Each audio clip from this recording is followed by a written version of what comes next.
ఉన్నాము. ఈ రోజున 4వ రోజు సామూహిక లక్ష్మి కుంకుమార్చన కార్యక్రమాన్ని మన అర్చక స్వాములు దిగ్విజయంగా నిర్వహించారు. ఎందుకు అంటే ప్రకృతి కూడా మనకి అనుకూలంగా ఉంది. వాన పడుతుందేమో అనుకున్నాము, కానీ అంటే మనం చేసేటువంటిది సత్సంకల్పం అయినప్పుడు భగవంతుడు కూడా దానికి తోడుగా ఉంటాడు, ప్రకృతి కూడా తోడుగా ఉంటుంది అనడానికి ఇది నిదర్శనం. అంతేకాకుండా భగవంతుడు జంతువునా నరజన్మ దుర్లభం కాబట్టి భగవంతుడు ఈ యొక్క జన్మని మనకి ఇచ్చిన తర్వాత ఈ జన్మ సార్థకతని తెలుసుకోవాలి. ఎందుకు అంటే 84 లక్షల జీవరాశుల్లోకెల్లా వివేకమైనటువంటి విచక్షణ జ్ఞానం కలిగినటువంటి వ్యక్తి ఎవరు అంటే కేవలం మానవుడు మాత్రమే. కాబట్టి మనం ఎందుకు వచ్చాము, ఎవరిని తెలుసుకోవాలి, మనలో ఉన్నటువంటి దైవాన్ని వెతికే ప్రయత్నం చేయాలి. అందుకే ఈ సాధనలన్నీ కూడా మనం అర్చన చేసిన, లేకపోతే స్మరణ చేసిన, సంకీర్తన చేసిన, ఎలా అయినా కూడా కలియుగంలో ముక్తి లభ్యమవుతుంది. ఎందుకంటే కలియుగంలో ముక్తి చాలా ఈజీ, కానీ అంత ఈజీ అయినటువంటి మోక్షం అంత ఈజీగా రాదు. పూర్వకాల ద్వాపరమో త్రేతాయుగమో లేకపోతే కృతయుగంలో కొన్ని వేల సంవత్సరాలు, కొన్ని లక్షల సంవత్సరాలు తపస్సు, ధ్యానమో, అర్చన చేయాల్సి వచ్చేది.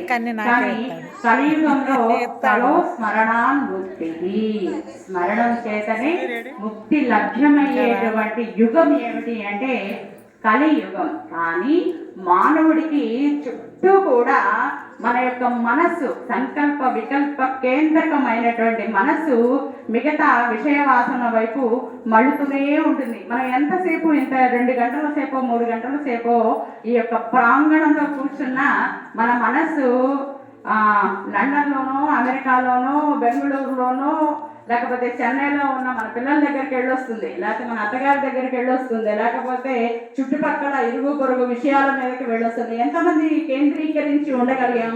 కాబట్టి మనస్సుని దేని మీద లగ్నం చేయాలి అంటే ఆ ఏకాగ్రతని కానీ మనం కలిగి ఉన్నట్లయితే భగవంతుడి పైన ఆ ఏకాగ్రతని లగ్నం చేస్తే ఖచ్చితంగా మోక్షం సిద్ధిస్తుంది. ఒక కలియుగంలోనే ఆ విధమైనటువంటి సౌలభ్యం కలిగినటువంటి యుగం కాబట్టి మనకి ఏదైనా దెబ్బ తగిలిందనుకోండి, దానికి ఒక మందు పూస్తాం, మందు పూసి దానికి ఒక గుడ్డ చుడతాం. అట్లానే ఈ యొక్క అరిషడ్ వర్గాలు అనేటువంటి ఆ దెబ్బ కానీ మనకి ఏదో ఒకటి బాధిస్తూ ఉందనుకోండి, మనం ఏం చేయాలి అంటే స్మరణ అనేటువంటి లేపనం పూయాలి. తర్వాత సదాలోచనలు అనేటువంటి కట్టు కట్టాలి. అహంకారాన్ని తొలగించాలి కదా. పుండు అంటే అహంకారంతో సమానమైనటువంటిది. ఆ పుండుని తొలగించాలంటే బుద్ధికి వేటిని కల్పించాలి? సదాలోచనలు, సద్భక్తి, అట్లానే ఏకాగ్రత. భగవంతుడి పైన అనురక్తి ఎప్పుడైతే ఉంటుందో మనకి ఇతర విషయాల పైన అంతగా వాటి మీద లగ్నం కాదు. ఏది చూసినా కూడా భగవంతుని యొక్క సంకల్పంగా భావించి మనం కానీ వైరాగ్య స్థితిలో ఉన్నట్లయితే భగవద్ అనుగ్రహం తప్పక సిద్ధిస్తుంది. కమలాక్షు నర్చించు కరములు కరములు శ్రీనాథు వర్ణించు జిహ్వ జిహ్వ శేష శాయికి మృక్కు శిరము శిరము. ఏ చిన్న పని చేసినా కూడా భగవంతుని యొక్క అనుగ్రహం మాత్రం మనకి దివ్యంగా లభిస్తుంది. ఒక ఋషి అడవులో ఎప్పుడు కూడా పూజ చేసుకుంటూ ఉండేవాడ. ఒక అతను తన ఉపాధి కోసం కట్టెలు కొట్టుకొని తెచ్చుకుంటూ రోజు నేనేమి భగవంతుడిని స్మరించట్లేదు, పూజ చేయట్లేదు, ఏమీ చేయట్లేదు భగవంతుడి కోసం.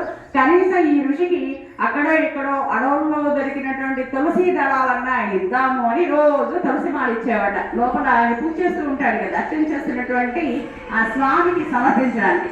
ఒకరోజు తులసి దళాలని తన యొక్క కట్టెల మోపు పైన పెట్టుకొని స్వామి దగ్గరికి వచ్చి ఋషిని పిలుస్తున్నాడు. అయ్యా రండి, ఈ మాలను తీసుకెళ్ళండి అంటే ఆ ఋషి అతని దగ్గరికి వచ్చి ఒక్కసారిగా అతనిలో ఒక షాక్ వచ్చిందట. వచ్చి వెంటనే మళ్ళీ ఆశ్రమానికి వెనక్గా వెళ్ళి ఏదో రాహు మంత్రం జపించాట. ఎందుకు అంటే ఇతను కట్టినటువంటి కట్టెల మోపు పైన ఉన్నటువంటి తులసి దళాల్లో ఒక సర్పం ఉంది. ఆ రోజున అతనికి మృత్యు గండం ఉంది. అయితే ఈ ఋషి ఏం చేశాడు, ఆ రాహుని ఆ మంత్రంతో బంధించడం జరిగింది. పిలిచాడు, పిలిచి ఏమిటయ్యా ఏం చేయాలంటుంటే ఈ రోజున ఆయనకి నా యొక్క సర్పకాటు జరగాల్సి ఉంది అన్నాడు. మరి అతను రోజు చేస్తున్నటువంటి నాకు తులసీమాల అమ్మవారికో అయ్యవారికో సమర్పిస్తున్నాడు కదా, ఆ ఫలితం వల్లైనా ఈరోజు ఆయన వదిలేయచ్చు కదా అన్నాడు. అవును, అతను చేసినటువంటి చిన్నదైన ఉడిది ఎంత సాయం చేసింది, రాముడి అభిమానాన్ని చూరగలలేదా? ఆ సాయం వల్ల ఆయన్ని నేను వదిలేస్తున్నాను, తను ఇంకా అల్పాయుష్యుడు కాదు, పూర్ణ ఆయుష్వంతుడు అవుతాడని చెప్పేసి రాహు వెళ్ళిపోవడం జరిగింది. కాబట్టి భగవంతుడి కోసం మనం ఏం చేసినా శ్రద్ధగా ఆ మాల కడుతూ ఉంటే ఎంత ఎంత బాగుందో. ఆవిడే కదా కట్టారు, విజయలక్ష్మి గారు ఎంత చక్కగా కట్టారు, ఎంత అందంగా కట్టారు.